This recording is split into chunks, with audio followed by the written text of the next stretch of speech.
Hello students. First chapter, इससे पहले आप लोगों को मैंने पढ़ाया था फर्स्ट चैप्टर में जो बेसिक्स होता है बिजनेस स्टडीज़ का, जैसे कि अपना बिजनेस, प्रोफेशन एंड एम्प्लॉयमेंट। और वो कैटेगराइज किए गए थे किसके under? Economic activities and non economic activities.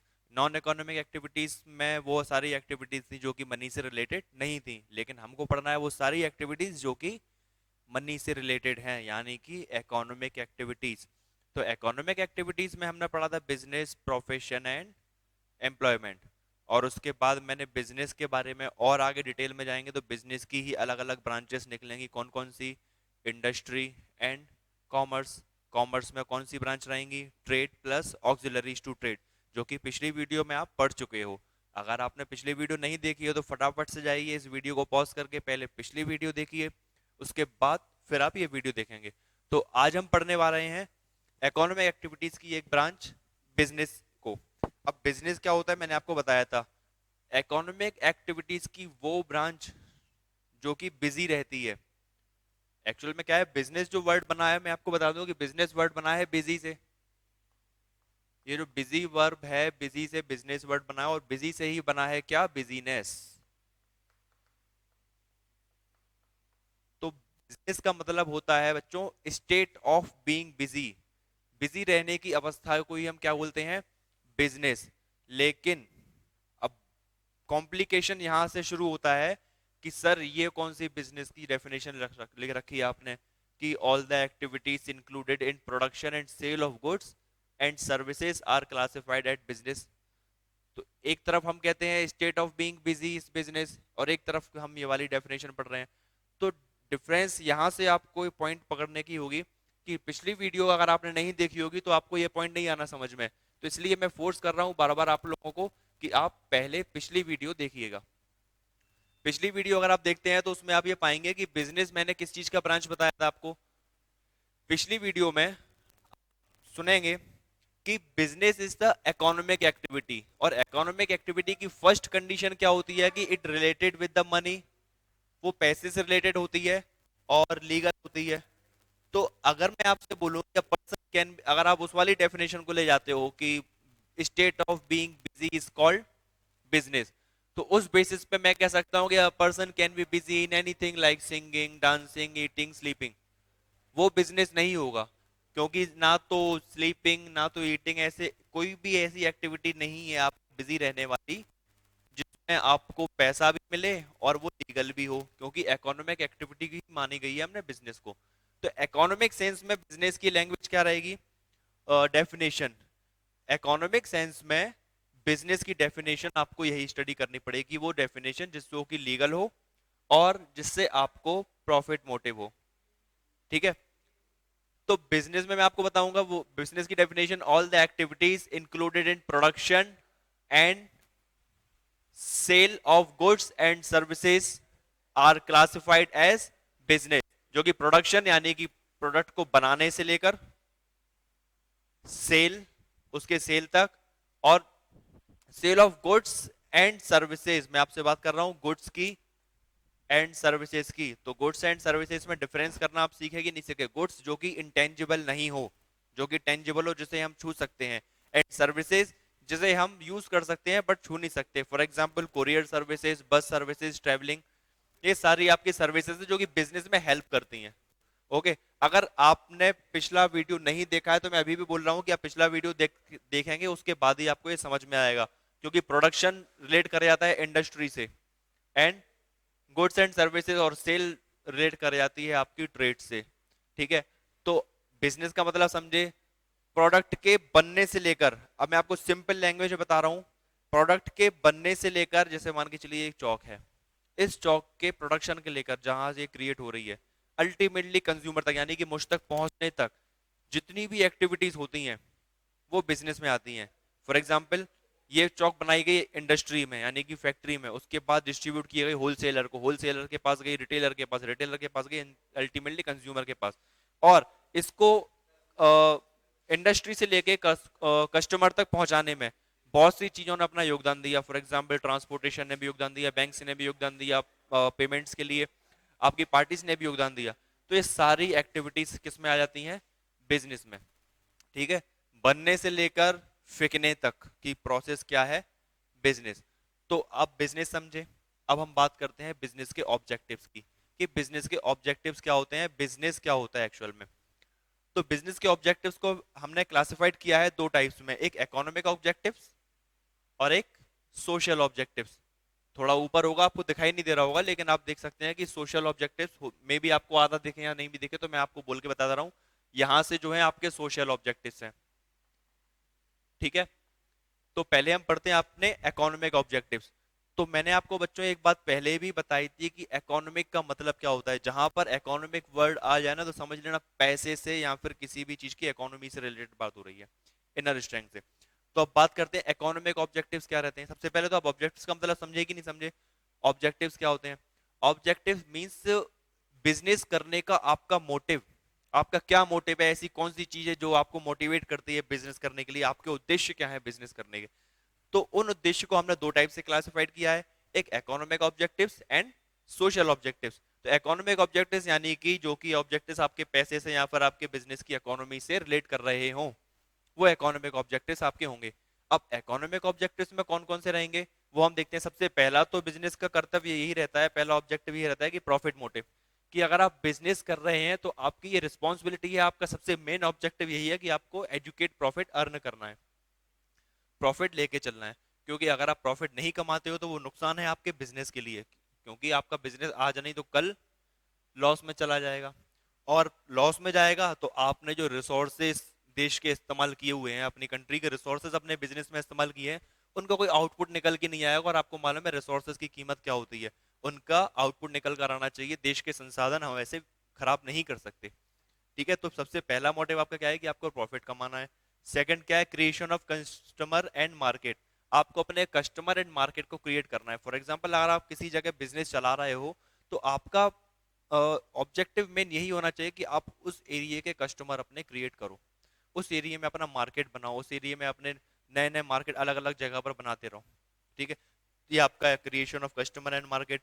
Third है इनोवेशन। इनोवेशन का मतलब मैं पहले भी आपको बता चुका हूँ पिछले वीडियोस में। Innovation means creating new ideas, creating new methods.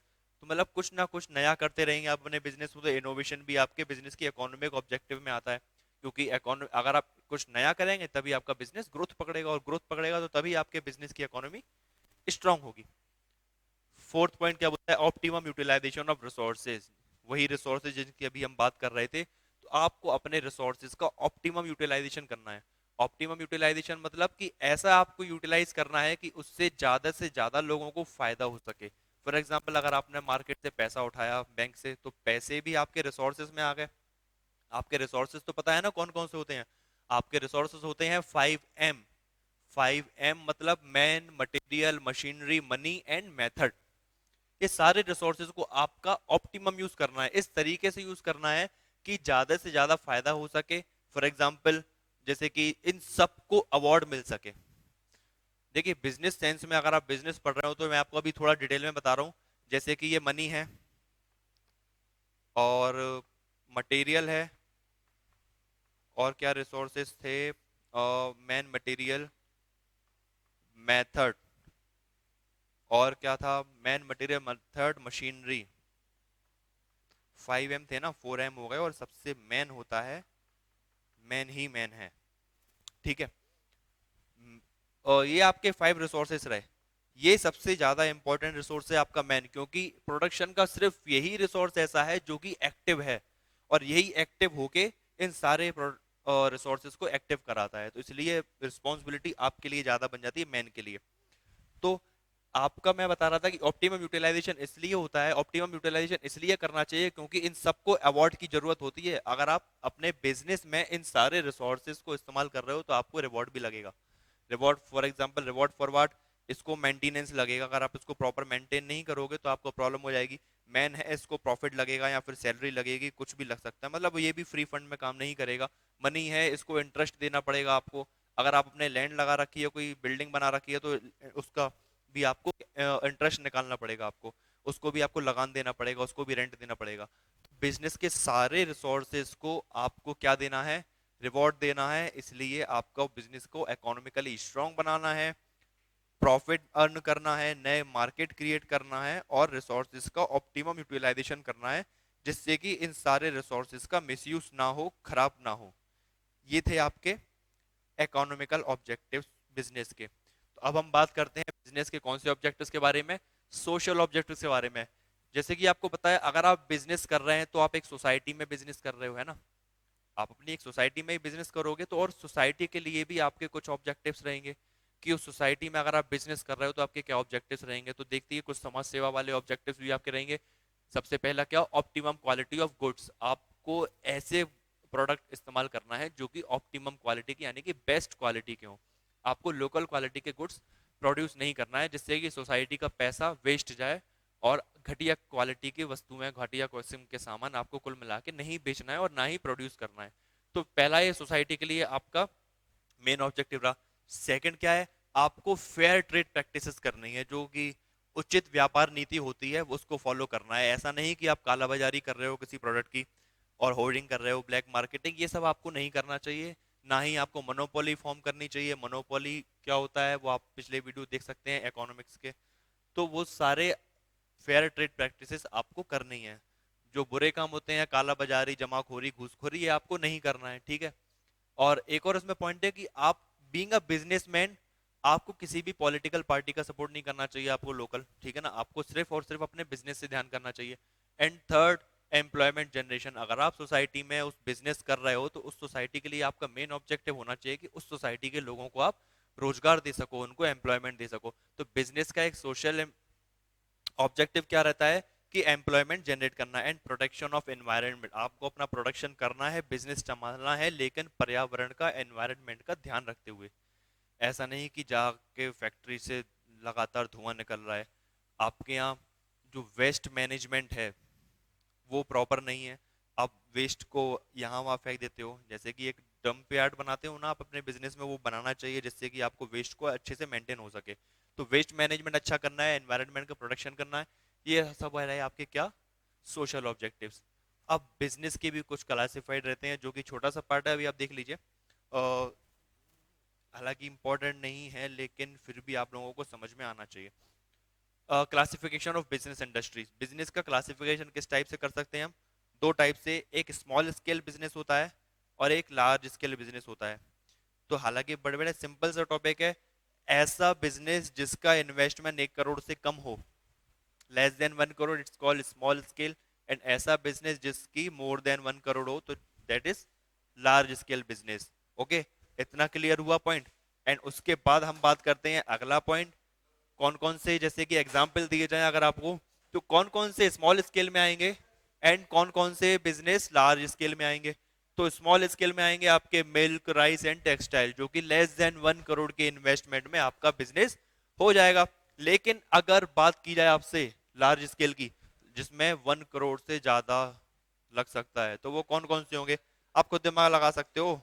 Dhiru भाई अंबानी, यानी कि पेट्रोल, रिलायंस पेट्रोलियम, या फिर XYZ इंडियन ऑयल, एचपी, कोई भी मान लीजिए, या फिर स्टील प्लांट।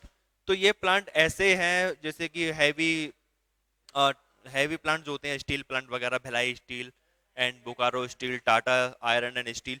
तो ये सारे जो प्लांट रहे हैं, ये आपके कौन से में हो जाएंगे, लार्ज स्केल में। तो इसी के साथ आपका ये बिजनेस जो टॉपिक है वो 50% कवर हो गया। बस अभी लौटते हैं आपके सामने, मैं रब कर रहा हूँ, आप इसका स्क्रीनशॉट ले सकते हैं, वरना आपको नोट्स तो बुक्स के थ्रू मिल ही जाएंगे। आप इसका स्क्रीनशॉट लीजिए, मैं रब कर रहा हूँ। उसके बाद एक दो टॉपिक और हैं, उनके बारे में हम डिस्कस करते हैं।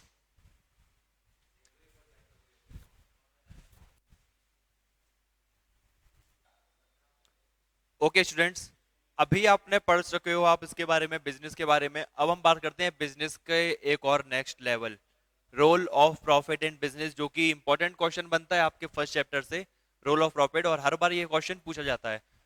Role of profit in business, एक बिजनेस में प्रॉफिट का क्या रोल है, या फिर ऐसे करके भी क्वेश्चन आ सकता है आपके पास कि earning essential profit is earning adequate profit is essential of for business, ऐसे करके भी आपके पास आएगा कि एक अच्छा प्रॉफिट बनाना क्यों जरूरी है एक बिजनेस में।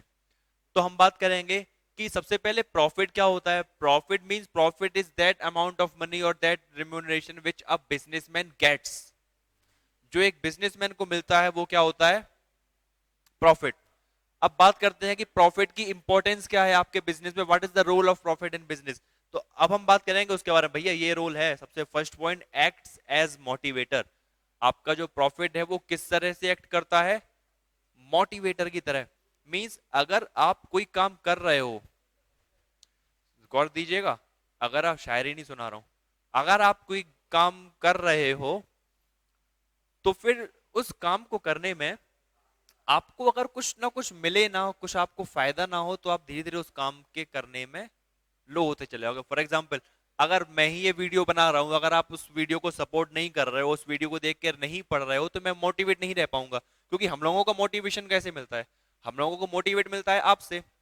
इसी तरीके से अगर बिजनेसमैन को प्रॉफिट प्रॉपर नहीं कमाएगा तो वो मोटिवेट नहीं होगा और आगे बिजनेस करने के लिए, समझ रहे हैं आप। तो इसलिए एक वो मोटिवेशनल फोर्स की तरह काम करता है। अगर आप, पापा आपको 100 रुपए दे देना किसी काम से खुश होकर, तो आप रोज वही काम करोगे, है ना। तो बस मोटिवेशनल फोर्स की तरह काम करता है आपका प्रॉफिट। सेकंड पॉइंट क्या रहा, आप देख पा रहे होंगे, सेकंड पॉइंट बिजनेस का है, रिवार्ड फॉर रिस्क। जो आप, जैसे आपकी, आपको पता हो कि बिजनेस करना अपने आप में एक रिस्क उठाना है। अगर आप बिजनेस कर रहे हो तो खुद के साथ जुआ खेल रहे हो, खुद के साथ एक रिस्क ले रहे हो। तो रिस्क को उठाना एक बहुत बहादुरी का काम होता है, क्योंकि हर कोई रिस्क उठा सकता है क्या, नहीं उठा सकता, हर कोई रिस्क नहीं उठा सकता। तो रिस्क उठाना एक बहादुरी का काम है, और उस बहादुरी उठाने के मतलब में, उस बहादुरी के बदले में आपको जो रिवार्ड मिलता है, उस रिवार्ड को क्या कहते हैं, प्रॉफिट। तो प्रॉफिट का एक रोल ये भी है कि भैया आपने जो रिस्क उठाया है, इतनी मेहनत करी है, तो आपको कुछ ना कुछ तो मिलना चाहिए ना। तो वो अवार्ड जो है, वो रिवॉर्ड जो है, वो कौन है, आपका प्रॉफिट। तीसरे पॉइंट पे आते हैं, सर्वाइवल ऑफ बिजनेस। आपके बिजनेस को सर्वाइव करने के लिए, कोई भी बिजनेस हो वो हवा पानी से नहीं चलता। बिजनेस छोटे से छोटा हो या बड़े से बड़ा, किससे चलता है, पैसे से। पैसा कब बनाओगे आप, जब प्रॉफिट कमाओगे। अगर प्रॉफिट नहीं कमाओगे तो पैसा नहीं बना पाओगे, और पैसा नहीं बना पाओगे तो आपका बिजनेस सर्वाइव नहीं कर पाएगा। आप कैसे चलते हो, खाने पीने से। अगर आप खाओगे पियोगे नहीं, आपको खाने पीने के लिए प्रॉपर नहीं मिलेगा, या फिर आप अपनी गाड़ी में प्रॉपर पेट्रोल नहीं डालोगे, प्रॉपर उसकी सर्विसिंग नहीं कराओगे, तो वो सर्वाइव नहीं कर पाएगी। जैसे कि आपको सर्वाइव करने के लिए खाने पीने की जरूरत है, ऐसे ही बिजनेस को सर्वाइव करने के लिए किसकी जरूरत है, प्रॉफिट की। तो एक रोल ये भी है प्रॉफिट का। अभी तो बहुत रोल है प्रॉफिट के, रोल क्या समझते हो, सिर्फ आप ही के रोल है शहर में, प्रॉफिट का भी रोल है ना। तो अब बात करते हैं return to the factors of production. जैसे कि इससे पहले मैंने बता चुका हूं कि प्रोडक्शन के जो फैक्टर्स हैं, जैसे कि मनी हुआ, उनको रिटर्न भी देना पड़ता है। केवल आप अकेले सेल्फिश मत बनो कि आपको सिर्फ प्रॉफिट मिल जाए, भैया हमें भी प्रॉफिट चाहिए क्योंकि मैंने रिस्क उठाया है।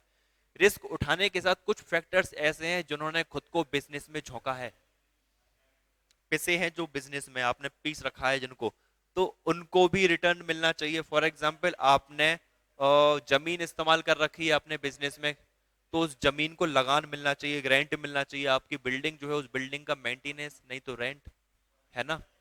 आपने मशीनरी, मशीनरी को डेप्रिसिएशन मिलना चाहिए। सबसे पहले तो आपको प्रॉफिट मिलना चाहिए। आपकी जो लेबर है, लेबर को वेजेस मिलना चाहिए, उनको सैलरी मिलना चाहिए। तो जितने भी प्रोडक्शन के फैक्टर्स हैं, उन सबको रिटर्न तभी आप दे पाओगे, जैसे कि जमीन को किराया, बिल्डिंग को मेंटेनेंस, मशीनरी को डेप्रिसिएशन, एंड ह्यूमन बींग्स को वेजेस और सैलरी। ये सब तभी दे पाओगे कब, जब आपके पास क्या हो, प्रॉफिट। महाराज की कृपा अगर आपके पास होगी तभी आप ये काम कर पाओगे, ठीक है ना। तो इसी कृपा को पहुंचाने के लिए आपको प्रॉफिट कमाना जरूरी है। एंड सेकंड क्या है, रिकवर द लॉसेस। ये बहुत इंपॉर्टेंट चीज है। आप क्या करते हो कि मोस्टली बिजनेस में प्रॉफिट अर्न करते हो, तरक्की करते हो, लेकिन फ्यूचर में कुछ ऐसा हो जाता है जिससे कि आप लॉस में आ गए। अगर आप लॉस में आ गए तो कब, कौन बचाएगा, जो आपने पुराना पैसा जमा कर रखा है, जो इनकी कृपा आप पर पहले पहुंची हुई है, वही पुराना पैसा अब आपके लॉसेस को कवर करने में काम आएगा। फॉर एग्जाम्पल, अभी कोविड 19 के दौरान आपके पास लॉकडाउन लगा, तो अर्निंग तो पूरी तरीके से बंद हुई, तो एक तरीके से लॉस ही रहा। लेकिन फिर भी आप सरवाइव कर पाए इस लॉकडाउन में। कैसे लॉकडाउन कर पाए, क्योंकि आपके पास पुरानी सेविंग्स थी, पहले आपने प्रॉफिट कमाया था, वही प्रॉफिट आपने यहाँ पर खर्च कर दिया। तो एक इसलिए भी, ये तो मैंने नॉर्मली सेंस में एग्जांपल दे दिया, लेकिन बिजनेस सेंस में भी बहुत से इन्फ्लेशन आते रहते हैं, ऊंच नीच होती रहती है बिजनेस में, तेजी मंदी आती रहती है। तो अगर इन्हीं तेजी मंदी से बचने के लिए, मंदी की मार से बचने के लिए आपको जो पुराना कमाया हुआ प्रॉफिट है वो काम में आता है। तो एक ये रोल भी जरूरी है आपके प्रॉफिट का बिजनेस में। ठीक है, तो प्रॉफिट, अब जब खट्टे की बात करते हैं ना तो मीठा भी साथ में आना चाहिए, और जब मीठे की बात कर, तीखे की बात करते हैं, कौन सा डायलॉग था, मैं डायलॉग ही भूल गया, घर से तैयार करके आया था अच्छा सा सुनाने के लिए आपको। हाँ, लेकिन ये है कि जहां पर इतना सारा मीठा खा लिया तो थोड़ा बहुत तीखा भी खाना जरूरी है। तो इसलिए अब बात कर सकते हैं हम, प्रॉफिट की बात हो गई, तो अब हम बात करेंगे तीखी मिर्ची की। अभी आपने मीठा रसगुल्ला तो बहुत खाया, बिजनेस रिस्क की, लेकिन इतना भी तीखा नहीं है ये, इसको हम कवर कर सकते हैं। तो बिजनेस रिस्क क्या होता है बच्चों? बिजनेस रिस्क क्या होता है कि आप पढ़ेंगे पॉसिबिलिटी ऑफ लॉस, लॉस होने की संभावना को हम क्या बोल सकते हैं? Business risk. देखिए ध्यान दीजिएगा, बिल्कुल माइनर सा डिफरेंस है। बिजनेस रिस्क का मतलब लॉस नहीं होता, रिस्क का मतलब लॉस नहीं होता, रिस्क का मतलब होता है पॉसिबिलिटी ऑफ लॉस, लॉस होने की संभावना को हम रिस्क कहते हैं। फॉर एग्जाम्पल, आपने कुछ काम किया, उससे आपने नाम भी किया, रहने दो, मैं भी कहाँ शायरी पे आ गया, रुक जाओ। जो पॉसिबिलिटी ऑफ लॉस है ना, जैसे कि आप लोग कुछ काम कर रहे हो, उस काम को करने का आप रिस्क उठा रहे हो, लेकिन आप श्योर नहीं कह सकते कि ये काम मैं फेल ही होऊंगा। आपने उस काम को करने की हिम्मत दिखाई, मतलब कहीं ना कहीं आपके अंदर इस चीज का कॉन्फिडेंस है कि आप उस काम को कर लोगे। लेकिन एक माइनर सा प्रॉब्लम होता है कि अगर ना हुआ तो आप पॉसिबिलिटी जता रहे हो अपनी, ये नहीं कि नहीं होगा, काली जुबान नहीं, आप एक पॉसिबिलिटी जता रहे हो कि ये काम नहीं हो सकता है, तो उसी पॉसिबिलिटी को क्या बोलते हैं? लॉस। तो रिस्क मतलब क्या होता है? Business risk refers to the possibility of loss due to some uncertain activities. एक ऐसी लॉस कि अगर ऐसा कुछ क्या बोलते हैं, अनसर्टेन, जो कि नहीं होना चाहिए था, ऐसा कुछ हो जाए, तो उस वजह से जो लॉस होगा वो, उसको हम क्या बोलते हैं? Business risk. तो बिजनेस रिस्क मतलब क्या होता है? पॉसिबिलिटी ऑफ लॉस, लॉस होने की संभावना को हम क्या बोलते हैं? Business risk. और रिस्क बिजनेस में हमेशा रहता है। आपको पता है रिस्क का जन्म कब हुआ था और खत्म कब होगा रिस्क? नहीं पता? तो चलो ठीक है, मैं बता देता हूँ। बिजनेस जो है ना, रिस्क बिजनेस में कब से है? जब से बिजनेस है। Risk in the business since commencement of the business, exist करता है जब से बिजनेस कमेंसमेंट हुआ है। तो जब से लेके बिजनेस होगा तब से लेके आपके सामने रिस्क होगा। तो रिस्क को और अच्छे तरीके से समझने के लिए हम क्या पढ़ते हैं? रिस्क के फीचर्स। क्योंकि किसी के बारे में जानना हो तो सिर्फ उसको देखना ही काफी नहीं होता, उसकी अच्छी बातें भी, उसकी हरकतें, उसका नेचर, वो भी पता होना चाहिए। तो रिस्क के सबसे पहला फीचर क्या होता है? मैं अंडरलाइन करता रहा हूँ, देखते रहिए, क्योंकि पढ़ाते पढ़ाते बोर्ड तो आपको पता ही है, रजनीकांत बन जाता है यहाँ से वहां। तो अब आप, मैं अंडरलाइन करता जा रहा हूँ, साथ में आप नोटिस करते जाइएगा कि बिजनेस रिस्क की फर्स्ट फीचर क्या है? अनसर्टेनिटी।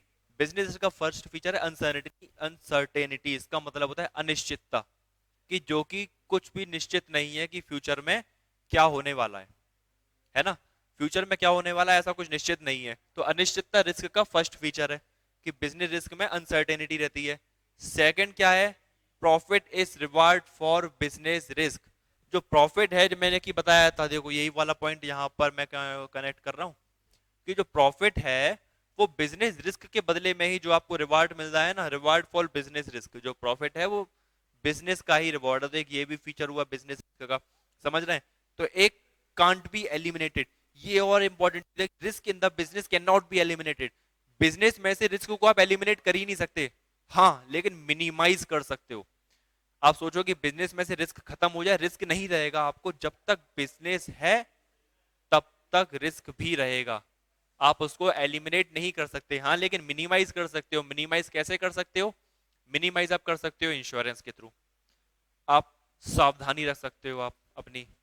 तो उस वजह से अगर आप चौकन्ना हो और आपने इंश्योरेंस करा रखा है तो आपको रिस्क को आप मिनिमाइज कर सकते हो, लेकिन कम, सॉरी सॉरी सॉरी, कम कर सकते हो, लेकिन खत्म नहीं कर सकते। ठीक है, अब बात करते हैं next, can not be eliminated हो गया। उसके बाद बात आया है कि degree of risk depend on nature. पढ़ पा रहे होंगे ना आप? थोड़ा हैंड राइटिंग थोड़ी लास्ट में ऐसी हो जाती है। तो degree of risk depend on nature. तो आपकी जो रिस्क की डिग्री है वो डिपेंड करती है किस पर? बिजनेस के नेचर पर। अगर आपका हैवी बिजनेस है तो हैवी लॉस होगा, अगर आपका लोअर बिजनेस है तो लो लॉस होगा। अगर आपका ऐसी चीजों का बिजनेस है जो कि फैशन प्रोडक्ट्स में डील करती है तो उसमें लॉस की प्रोडक्शन ज्यादा होता है, लॉस ज़्यादा हो सकता है। लेकिन अगर आपका बिजनेस ऐसा है जैसे कि एसेंशियल्स का है, जो कि इंसान को लगनी ही लगनी है, तो उसमें आपको लॉस की संभावना कम रहती है। तो these were the features of business risk. अब बात करते हैं कि बिजनेस रिस्क के कॉजेस, छोटा सा टॉपिक है, हम नॉर्मली बात करेंगे, बाकी के उसके जो डिटेल्ड नोट्स हैं वो आपको दे दिए जाएंगे, है ना, मैं आपको सेंड कर दूंगा।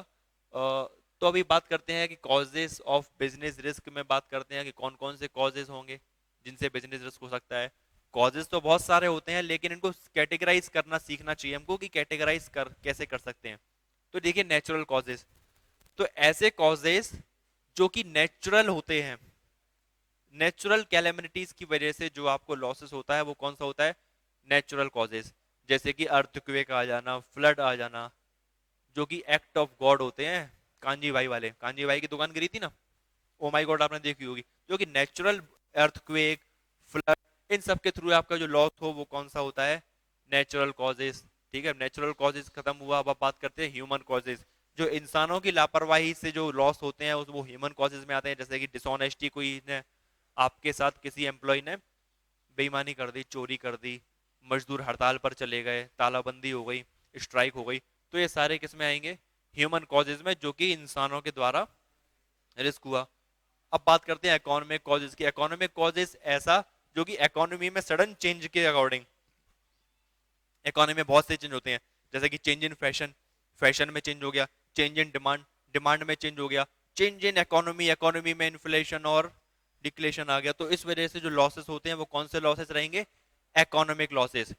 जैसे कि एक टाइम था जब वीसीआर चला करते थे, फिर उसके बाद एक टाइम ऐसा आया जिसके बाद सीडी प्लेयर चला करे, फिर उसके बाद सीडी प्लेयर के बाद एक फैश दौर आया कि डीवीडी प्लेयर का, और डीवीडी प्लेयर के बाद अब दौर आ गया किसका, माइक्रोचिप का, यानी कि पेन ड्राइव्स एंड। तो इस वजह से जो पुराने जो प्रीवियस है उनको लॉस होता चला गया।